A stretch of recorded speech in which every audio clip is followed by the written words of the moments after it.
नमस्ते दोस्तों। आज जो हम कहानी पढ़ने जा रहे हैं उसका नाम है थाईलैंड में कुछ दिन। थाईलैंड में कुछ दिन। जाड़ों के दिन हैं। जाड़ों के दिन हैं। दिसंबर की 14 तारीख, याद रखिए दिसंबर की 14 तारीख है। इस बार हम पूर्वी एशिया में एक ऐसे देश की यात्रा पर निकल रहे हैं जो हर तरह से भारत जैसा दिखता है। कहीं कहीं तो भारत से भी अधिक भारत दिखता है इस जगह पर। इसे थाईलैंड कहते हैं।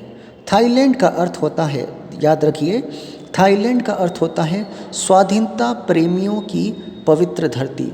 जो स्वाधीनता मतलब फ्रीडम चाहते हैं, फ्रीडम लवर्स जो हैं, स्वाधीनता प्रेमी, उनकी पवित्र मतलब शुद्ध धरती। सदियों पहले इसे श्याम भी कहते थे। याद रखिए, बहुत इम्पॉर्टेंट है। थाईलैंड को पहले श्याम भी कहते थे। श्याम संस्कृत मूल शब्द है जिसके माने हैं, याद रखिए, श्याम के अर्थ हैं हरी भरी सुनहरी धरती। श्याम के अर्थ हैं हरी भरी सुनहरी धरती। 3.5 घंटे की उड़ान के पश्चात हम बैंकॉक हवाई अड्डे पर उतरते हैं। विमान से उतरते ही नई दुनिया में हमारा परिचय होता है। चौड़ी चौड़ी स्वच्छ सड़कें, कारों की अंतहीन कतारें, कतारें मतलब लंबी लंबी कारों की लाइन। लगता है वाहनों की नदी सी अबाध गति से, कभी ख़त्म न होने वाली गति से बह रही है। मार्ग में दोनों ओर नई दिल्ली की सड़कों की तरह कचनार के पेड़ों की कतारें हैं। कचनार के पेड़ों की कतारें मतलब लाइन है। किसी सड़क का नाम राम वीथी है तो कहीं सीता उद्यान की तख्ती यानी कि बोर्ड लगी है। यह देखकर आश्चर्य होता है कि थाई भाषा पर संस्कृत और पाली का कितना अधिक प्रभाव है।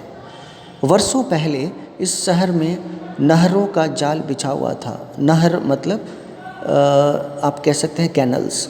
नहरों का जाल बिछा रहता था। सड़कों की तरह जल मार्गों का उपयोग होता था। जल मार्ग मतलब वाटरवेज।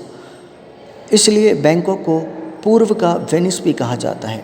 तो याद रखिए, बैंकॉक को पूर्व का वेनिस कहा जाता है क्योंकि वर्षों पहले इस शहर में नहरों का जाल बिछा रहता था। सड़कों की तरह जल मार्गों का उपयोग होता था।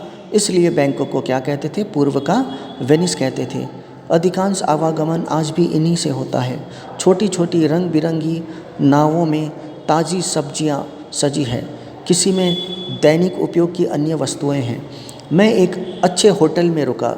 यह होटल किसी नामधारी सिंह का है, नामधारी सिख का है, जिसके पूर्वज बहुत पहले भारत से आकर यहाँ बस गए थे और हमेशा के लिए थाईलैंड वासी हो गए थे, पर अभी तक वे भारत को भूले नहीं हैं।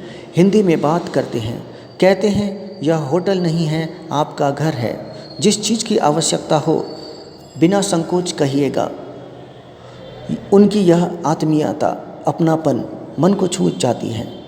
वे अपनी तरह के अकेले नहीं हैं। कहा जाता है थाईलैंड की 3.25 करोड़ ही कुल आबादी है में लगभग 7% निवासी भारतीय मूल के हैं।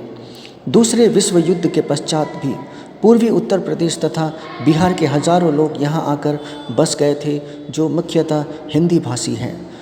शाम को चाओ फाया नदी पर नौका विहार का कार्यक्रम बनता है। तो नौका में यात्रा करने का कार्यक्रम बनता है लेखक का।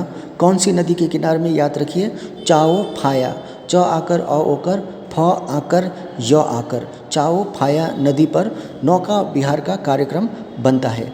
शहर से होते हुए जाने पर कहीं कहीं विशाल तोरण द्वार दिखते हैं जिनमें विष्णु, गणेश, ब्रह्मा की मूर्तियां सजी हैं। प्राचीन हिंदू बौद्ध संस्कृति का बहुत ही अनोखा मिलावट देखकर मन को सुख मिलता है। सांझ का, संध्या का जो सूरज चाओ फाया नदी की रंग बिरंगी लहरों में आंखें मिचौनी कर रहा है। सारा आकाश सिंदूरी रंग में रंग गया है। हम लोग पश्चिमी तट पर स्थित जिस नगर की ओर बढ़ रहे हैं उसका नाम धनपुरी है। इतिहासकारों का मानना है कि सम्राट अशोक ने भी बौद्ध वचनों के प्रचार और प्रसार के लिए अनेक बौद्ध विद्वान पढ़े लिखों को यहाँ भेजा था। यहाँ के निवासियों ने बौद्ध और वैदिक धर्म दोनों को सहज रूप से ग्रहण कर लिया था।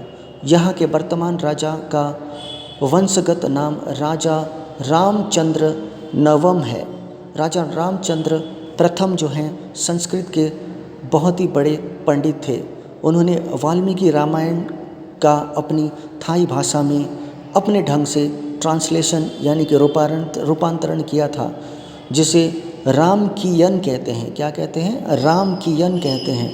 यह पाठशाला के बच्चों को आज भी आरंभ से शुरू से पढ़ाई जाती है। रामकीयन थाईलैंड की अपनी विशिष्ट अनोखी पहचान है। नौका विहार से लौटने पर पता लगा कि एक भव्य विशाल सभागार में रामकीयन के मंचन की व्यवस्था की गई है। पूरी रामायण इतनी कलात्मक भावपूर्ण ढंग से प्रदर्शित की जाती है कि मन गदगद हो उठता है, मन मचलने लगता है। थाईलैंड बौद्ध मंदिरों का देश है। पूरे थाईलैंड में 30,000 से भी अधिक मंदिर और लगभग 2 लाख बौद्ध भिक्षु यानी कि भिखारी हैं। ऐसा शायद ही कोई गांव होगा जहां बौद्ध मंदिर ना हो। दूसरे दिन बैंकॉक शहर देखने गए। अकेले बैंकॉक में ही करीब 300 मंदिर है। मंदिर को थाई भाषा में वट कहते हैं। याद रखिए, मंदिर को थाई भाषा में वट कहते हैं। तो मंदिर को थाई भाषा में क्या कहते हैं? वट कहते हैं। राजा रामचंद्र प्रथम ने सन 1782 में धनपुरी के स्थान पर रत्नकोशिंद्र नामक नगर को अपनी राजधानी बनाया था। फिर से बताता हूँ, राजा रामचंद्र प्रथम ने सन 1782 में धनपुरी के स्थान पर रत्नकोशिंद्र नामक नगर को अपनी राजधानी बनाया था, जो बाद में जाकर बैंकॉक के नाम से जाना गया, प्रसिद्ध हुआ। राजा रामचंद्र प्रथम ने 28 वर्ष तक शासन किया।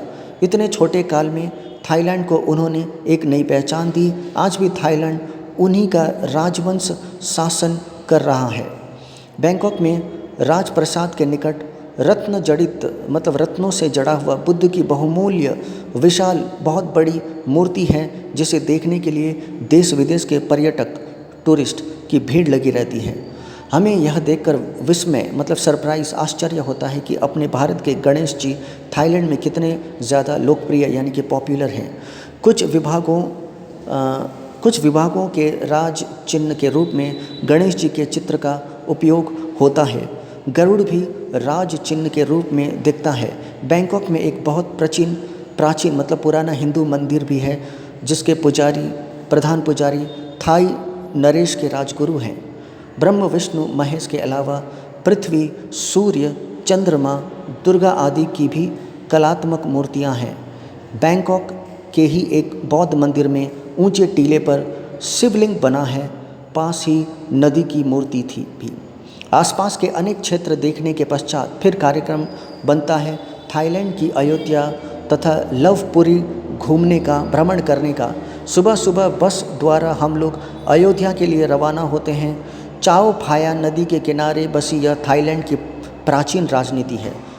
याद रखिए, चाओ फाया नदी के किनारे बसी यह थाईलैंड की प्राचीन राजधानी है, पुरानी राजधानी है। कौन सी है? अयोध्या। ओके, थाईलैंड की अयोध्या तथा लवपुरी भ्रमण का सुबह सुबह बस द्वारा हम लोग अयोध्या के लिए रवाना होते हैं। कहाँ के लिए? अयोध्या के लिए रवाना होते हैं। और अयोध्या ही थाईलैंड की प्राचीन राजधानी है। रेल बस के अलावा यहाँ नाव भी पहुँचा सकता है। चारों ओर यहाँ प्राचीन खंडहर है।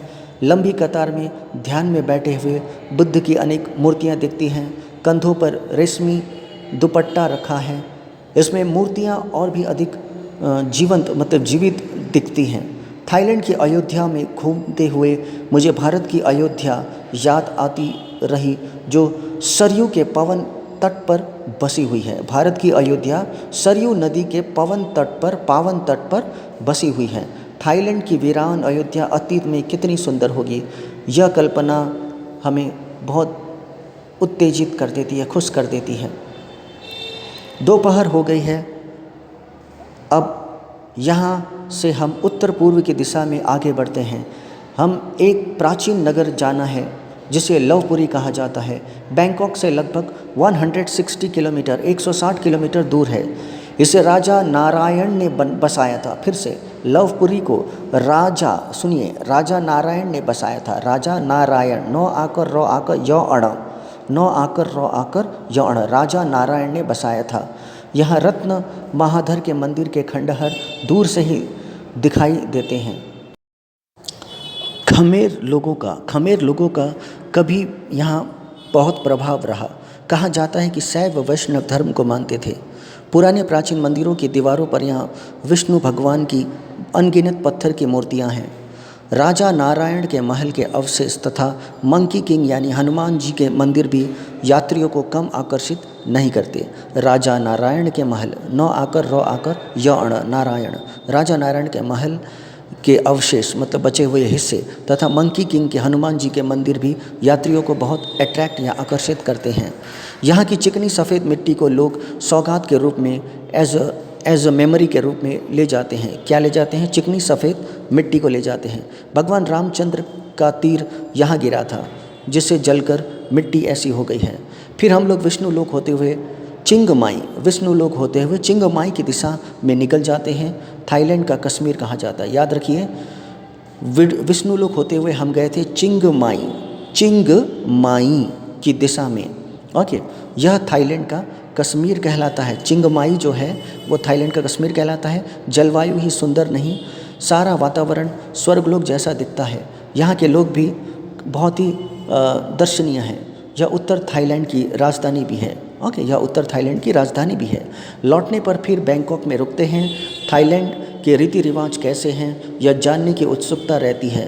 तभी शाम में एक विवाह उत्सव मतलब विवाह का प्रोग्राम में शामिल होने का निमंत्रण मिलता है।